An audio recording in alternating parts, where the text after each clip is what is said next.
ना अफवाहें, ना सनसनी, ना हवा हवाई बातें,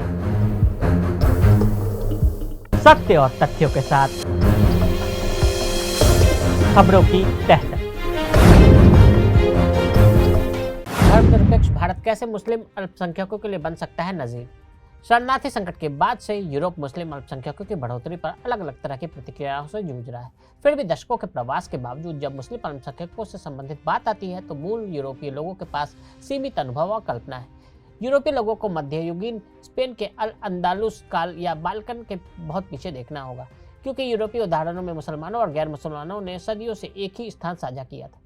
प्रारंभिक आधुनिक काल में स्पेन में मुसलमानों को अंततः छोड़ना पड़ा, ईसाई धर्म अपनाना पड़ा। 1990 के दशक में बाल्कन ने युद्ध और जातीय सफाया देखा। गैर मुस्लिम बहुसंख्यक और मुस्लिम अल्पसंख्यक एक साथ कैसे रह सकते हैं, इसके बारे में अगर अध्ययन करना हो तो भारत का मामला विशेष रूप से शिक्षाप्रद लगा, न केवल समानता के लिए बल्कि विरोधाभासों के लिए भी। जबकि यूरोपीय लोग सामुदायिक संबंधों के प्रबंधन के मामले में भारत से बहुत कुछ सीख सकते हैं।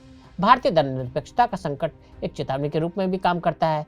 कई शताब्दियों से भारत में हिंदू और मुस्लिम ज्यादातर शांतिपूर्ण सह-अस्तित्व में रह रहे।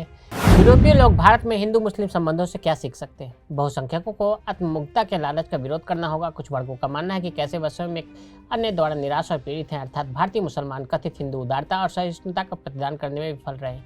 यहाँ वे तर्क देंगे कि मुसलमान हमारी यानी हिंदू उदारता और सहिष्णुता के गुणों से बिल्कुल भिन्न हैं, जिन्हें ये हिंदू राष्ट्रवादी अपनाने का दावा करते हैं। पश्चिमी यूरोपीय लोग इसी तरह के विरोधाभासों से ग्रस्त हैं। उनमें से कई यूरोप को लोकतंत्र और मानवाधिकारों के प्रतीक के रूप में देखते हैं, लेकिन जब ऐसे मूल्यों को बढ़ावा देने की उनकी खोज में निराशा होती है तो वो कठोर कदम उठाने के लिए तैयार हो जाते हैं। यूरोपीय उदारवादी क्या सीख सकते हैं। इसलिए भारत यूरोपीय उदारवादियों की सेवा एक मॉडल के रूप में नहीं बल्कि एक चेतावनी के रूप में भी कर सकता है, जिसे वे सीख सकते हैं। भारतीय धर्मनिरपेक्षता की तरह बहुसांस्कृतिकवाद यह निर्धारित करता है कि बहुसंख्यकों को अन्य तरीकों के बजाय अल्पसंख्यकों को समायोजित करना होगा। भारतीय धर्मनिरपेक्षतावादियों की तरह यूरोपीय उदारवादियों को अल्पसंख्यकों के साथ गठबंधन निर्माण में शामिल होने का प्रलोभन दिया जाता है, भले ही वे अल्पसंख्यक उनके उदार मूल्यों को साझा करते हों या नहीं। इसका मतलब यह है कि केवल उदार समुदाय के नेताओं मुस्लिम या अन्य के साथ बल्कि अनुदार लोगों के साथ भी एक ही मंच पर आ सकते हैं। अगर आप भी लेना चाहते हैं देश दुनिया की तमाम जानकारी तो आज ही सब्सक्राइब करें हमारे चैनल को। साथ ही नीचे दिए बेल आइकन को जरूर दबाएं ताकि हर अपडेट आप तक पहुंच सके।